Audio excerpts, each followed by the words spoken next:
viewers, வணக்கம் and welcome to my channel Senthamarai Mathematics. இந்த வீடியோவில் exercise 3.5 question number 1 பார்க்க போகிறோம். 3 subdivisions இருக்கு. இந்த 3 subdivisions-உம் ஈஸியாக அண்ட் கிளியராக புரிகிற மாதிரி உங்களுக்கு சொல்லி கொடுத்துருக்கேன். இது இம்பார்ட்டன்ட் 2 marks நோட் பண்ணி வச்சுக்கோங்க. மிஸ் பண்ணாமல் வீடியோவை பாருங்கள். ஓகே, ஸ்கிப் பண்ணி பார்த்தீங்கன்னா மேபி உங்களுக்கு கன்ஃபியூஸ் ஆகலாம். ஸோ ஸ்கிப் பண்ணாமல் அப்படியே பாருங்கள். வாங்க வீடியோக்குள்ளே போகலாமா? எக்ஸசைஸ் 3.5 ஃபர்ஸ்ட் கொஷினில் ஃபர்ஸ்ட் சப்டிவிஷன் பார்க்க போகிறோம். கொடுத்துருக்க கொஷின் ஃபஸ்ட்டு நம்ம எடுத்து எழுதிடணும். இப்போ இந்த கொஷின் நம்ம என்ன பண்ணணும்னு பார்த்தீங்கன்னா சிம்பிளிஃபை பண்ணணும். சிம்பிளிஃபைனா காமனாக இருக்க டேர்ம்ஸ் எல்லாம் ரெடியூஸ் பண்ணணும். சரியா? இப்போ பாருங்கள், நான் ஃபர்ஸ்ட் நம்பர்ஸ் எல்லாம் தனியாக எடுத்து எழுதிக்கிறேன். 4 into 6 டிவைடட் பை இங்கே 2 இருக்குது, இங்கே 20 இருக்குது. So 2 into 20. ஏன் நம்பர் தனியாக எழுதுறேன்னா நம்ம கேன்சல் பண்ண ஈஸியாக இருக்கும், எதையும் மிஸ் பண்ண மாட்டோம். நெக்ஸ்ட்டு வேரியபிள்ஸ் எல்லாம் தனியாக எழுதுகிறேன். உங்களுக்கு வேரியபிள்ஸ் அப்படின்னா என்னென்னு ஆல்ரெடி பேசிக்ஸ் ஆஃப் அல்ஜிப்ராவில் சொல்லியிருக்கேன். எக்ஸ் ஒய் ஜெட்டுன்னு சொல்லுவோம்ல, இதெல்லாம் தான் வேரியபிள்ஸ், வேரி ஆகிட்டே இருக்கும். சரியா? ஓகே, இப்போது வேரியபிள்ஸ் எல்லாம் தனியாக எழுதலாம். X square Y into X Z cube divided by Z square Y power 4. Okay, எழுதியாச்சு. இப்போ நம்ம என்ன பண்ணணும்னா சிம்பிளிஃபை பண்ணணும்.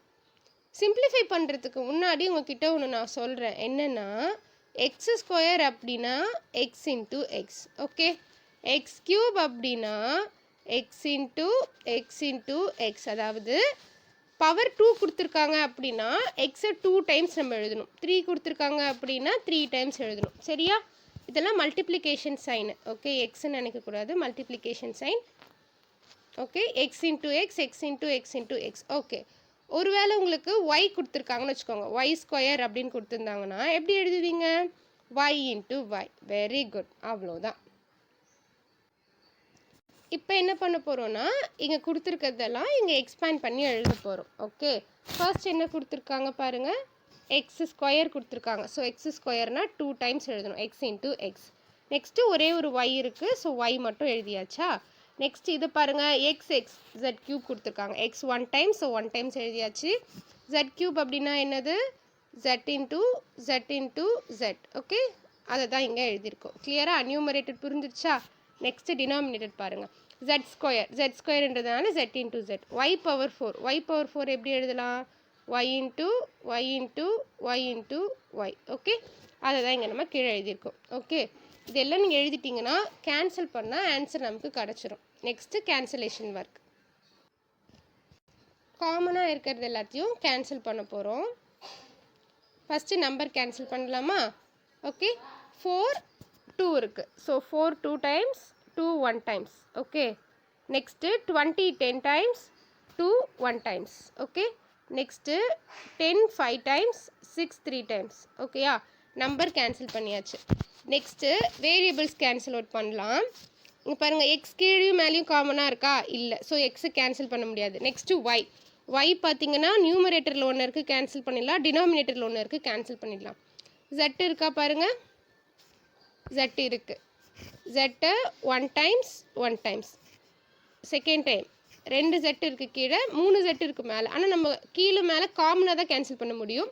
ஸோ ஜெட் வந்து 2 டைம்ஸ் கேன்சல் பண்ணியாச்சு. ஓகே, இது கிளியராக புரிஞ்சிச்சா? இப்போ ரிமைனிங் என்ன இருக்குதுன்னு பாருங்கள். நம்பர்ஸில் நியூமரேட்டரில் 3யும் டினாமினேட்டரில் 5ம் இருக்குது. ஓகே, ஸோ 3/5ன்னு எழுதியிருக்கோம். வேரியபிள்ஸில் என்னெல்லாம் இருக்குது? X 1x 2x. ஒரு நிமிஷம், நான் இதை கிளியர் பண்ணிவிட்டு உங்களுக்கு காட்டுறேன். கவுண்ட் பண்ணலாமா? X 1 time, 2 time, 3 times. So X cube எழுதியிருக்கோம். நெக்ஸ்ட்டு ஜெட் 1 டைம் இருக்குது, ஸோ ஜெட் 1 டைம் எழுதியிருக்குமா? கீழே பாருங்கள், Y 1 time, 2 time, 3 time. Y into Y எப்படி எழுத போகணும்? Y cube. ஓகே, ஒய் கியூப்னு எழுதுகிறோம். கிளியராக இது? சரி, இப்போ இது எல்லாத்தையும் எடுத்து கீழே இங்கே எழுதியிருக்கோம். ஓகேயா? இது எல்லாத்தையும் கம்பைன் பண்ணி ஃபைனல் ஆன்சர் எழுதியிருக்கோம். Final answer is 3x³ z divided by 5y cube. கிளியரா? இப்போ நம்ம சிம்பிளிஃபைல செகண்ட் சப்டிவிஷன் பார்க்க போகிறோம். ஃபர்ஸ்ட் கொடுத்துருக்க எக்ஸ்ப்ரெஷனை நம்ம எடுத்து எழுதிக்கலாம். கொஷின் அப்படியே எடுத்து எழுதியாச்சா? இப்போ என்ன பண்ணுங்கள், p² - 10p + 21 இந்த அல்ஜிப்ரிக் எக்ஸ்பிரஷன் பாருங்கள், நீங்கள் ஆல்ரெடி 9th ஸ்டாண்டர்டில் ஃபேக்டரைசேஷன் படிச்சிருப்பீங்க. இது என்ன ஃபார்மில் இருக்குது? X square plus A plus px plus AB இந்த ஃபார்மில் இருக்கா? இது நம்ம X plus A X plus B ஃபார்மில் சேஞ்ச் பண்ணுவோமா? இந்த மெத்தடை தான் இப்போ நம்ம இங்கே பண்ண போகிறோம். ஓகே,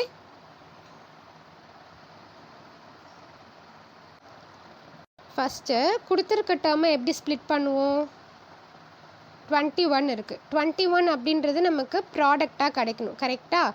21 அப்படின்றது ப்ராடக்டில் வரணும், -10 அப்படின்றது ஆட் பண்ணால் கிடைக்கணும். அவ்வளோதானே? எழுதியாச்சா? இப்போ என்ன பண்ணணும்? ஃபேக்டர்ஸ் ஆஃப் 21 எழுதணும். ஃபேக்டர்ஸ் ஆஃப் 21 என்னென்னது? 1 3 7 21. இப்போ பாருங்கள், 121 சார் 21 நமக்கு கிடைக்கும். அப்படி இல்லைன்னா 3 7 சார் 21 கிடைக்கும். ஸோ இங்கே நமக்கு ஃபேக்டர்ஸ் வர்றதுக்கு என்னென்ன சான்ஸ் இருக்குது? 121 வரலாம். ஓகே, 121 நீங்கள் ஆட் பண்ணிங்கன்னா இங்கே -10 கிடைக்குதா? இல்லை. சரி, ஓகே, ரெண்டுத்துக்கும் நீங்கள் மைனஸ் போட்டு பார்க்குறீங்கன்னு பார்த்தாலும் -22 தான் கிடைக்குது. ஸோ அதுவும் ஒர்க் அவுட் ஆகலை. ஸோ இங்கே 121 நீங்கள் எடுத்திங்கன்னா டெஃபினெட்லி நமக்கு இங்கே -10 கிடைக்க போகிறது இல்லை. அதனால் நம்மளால் இது எடுக்க முடியாது. ஓகே, ரிமூவ் பண்ணியாச்சு. ஸோ இது நமக்கு வராது. அப்போ என்ன எடுக்கலான்னு பார்த்தீங்கன்னா 3 and 7 எடுக்கலாம். ரிமைனிங் இருக்குது அது ஒன்று தான், அதை போட்டு பார்க்கலாமா? 3 7 எடுக்கிறோம். 3 7s are 21, அது கரெக்டு தான். ஆனால் ஆட் பண்ணால் -10 வரலையே, +10 தானே வருது. அப்போ என்ன பண்ணணும்? இங்கே ரெண்டு இடத்துலையும் மைனஸ் சைன் போட்டுக்கணும். இப்போ பாருங்கள், 3 7s are 21, minus into minus plus +21 கரெக்டாக இருக்குது. -3 -7 ஆட் பண்ணால் -10. சூப்பர். ஸோ நம்மளுடைய ஃபேக்டர்ஸ் என்னது? -3 -7. இதை நம்ம டைரெக்டாகவே எழுதிடலாம். P-3 P-7 அப்படின்னு சொல்லிட்டு டைரெக்டாகவே எழுதிடலாம். ஓகேயா? ஸோ இப்படியும் எழுதலாம். இல்லைன்னா ஸ்ப்ளிட்டிங் த மிடில் டேர்ம், அதாவது மிடில் டேர்மை ஸ்ப்ளிட் பண்ணியும் எழுதலாம். அது எப்படின்னு சொல்கிறேன் பாருங்கள். இப்போது மிடில் டேர்மை ஸ்ப்ளிட் பண்ணி எப்படி எழுதுறதுன்னு பாருங்கள். 21 -7 -3 ஸ்ப்ளிட் பண்ணியிருக்கோம். அப்போ தான் -10 கிடைக்கும். ஓகே, இப்போ நமக்கு p² -10p + 21 இருக்கா? ஸ்ப்ளிட்டிங் த மிடில் டேர்ம்னா மிடில் டேர்மை ஸ்ப்ளிட் பண்ணுறது. ஓகே, ஸோ இதை p² இந்த -10pயை எப்படி ஸ்ப்ளிட் பண்ணுறது தான் இப்போ பார்க்க போகிறோம். இங்கே என்ன கிடச்சிருக்கோ அதை தான் வச்சு ஸ்ப்ளிட் பண்ணணும். -7p -3p + 21. ஓகே, ஸ்ப்ளிட் பண்ணியாச்சா? இப்போ பாருங்கள், p இதில் காமனாக இருக்குது, இது ரெண்டுத்துலேயும் p காமனாக இருக்குது, இது ரெண்டுத்துலேயும் 3 காமனாக இருக்குது. அது ரெண்டுத்தையும் நம்ம வெளியில் எடுக்க போகிறோம். இதில் p காமனாக வெளியில் எடுத்துட்டோன்னா ரிமைனிங் p இருக்கும், மைனஸ் இதில் 7 இருக்கும். சரியா? இதில் 3 காமனாக -3 காமனாக வெளியில் எடுத்துட்டோன்னா ஃபர்ஸ்ட் டேர்மில் p இருக்கும், செகண்ட் டேர்மில் -7 இருக்கும். ஏன் -7 இருக்குன்னு பார்த்தீங்கன்னா இங்கே +21 இருக்குது, கரெக்டாக? +21ல் நம்ம -3 வெளியில் எடுத்துட்டோம் அப்படின்னா -7 தான் இருக்கும். பாருங்கள், +21 -3 × -7 தானே எழுத முடியும், +7 எழுத முடியாதுல்ல. ஸோ -3 நீங்கள் வெளியில் எடுத்துட்டிங்கன்னா ரிமைனிங் -7 தான் இருக்கும். ஓகேயா? இங்கே தான் ஒரு மிஸ்டேக் நிறைய பேர் பண்ணுவாங்க, இங்கே ப்ளஸ் போட்டுருவாங்க, அது பெரிய மிஸ்டேக் ஆகிடும் ஸ்ப்ளிட்டிங் த மிடில் டேர்மில். ஸோ மைனஸ் போடணும். ஏன் அப்படின்னா நம்ம ஒரு டேர்மில் ஒரு பாசிட்டிவ் நம்பரில் ஒரு டேர்மை நெகட்டிவில் எழுதுறோன்னா இன்னொரு டேர்மையும் நெகட்டிவில் தான் எழுதணும். ஓகே, அப்போ தான் ரெண்டு டேர்மையும் மைனஸ் மல்டிப்ளை ஆகி நமக்கு பாசிட்டிவ் சைனே கிடைக்கும். சரியா? ரீசன் புரியுதா என்னென்னு? Okay, done. இப்போது இதில் எது காமனாக இருக்குதுன்னு பாருங்கள். ஃபஸ்ட் டேர்ம்லேயும் செகண்ட் டேர்ம்லேயும் p-7 காமனாக இருக்குது, அது வெளியில் எடுத்துடுறோம். ஃபஸ்ட் டேர்மில் p-7 நம்ம வெளியில் எடுத்துட்டோன்னா ரிமைனிங் p இருக்கும். செகண்ட் டேர்மில் p-7 வெளியில் எடுத்துட்டோன்னா ரிமைனிங் -3 இருக்கும். அவ்வளோதான், ஃபேக்டரைஸ் முடிஞ்சிடுச்சு by using splitting term method. Okay, அதை தான் நம்ம இங்கே எழுதியிருக்கோம், p-7 p-3. அதே மாதிரி p² + p-12க்கும் பண்ணணும். ஓகே, பாருங்கள், -12 இருக்கா? ப்ராடக்டில் -12 கிடைக்கணும், சம் பண்ணால் 1 கிடைக்கணும். ஏன்னா 1p தான் அங்கே இருக்குது. சரியா? ஸோ 1 × -12 -12, இங்கே 1 இருக்கிறதால 1, சம் பண்ணால் 1 கிடைக்கணும். அப்போ என்ன பண்ணலாம்? 3 4s are போடலாம்.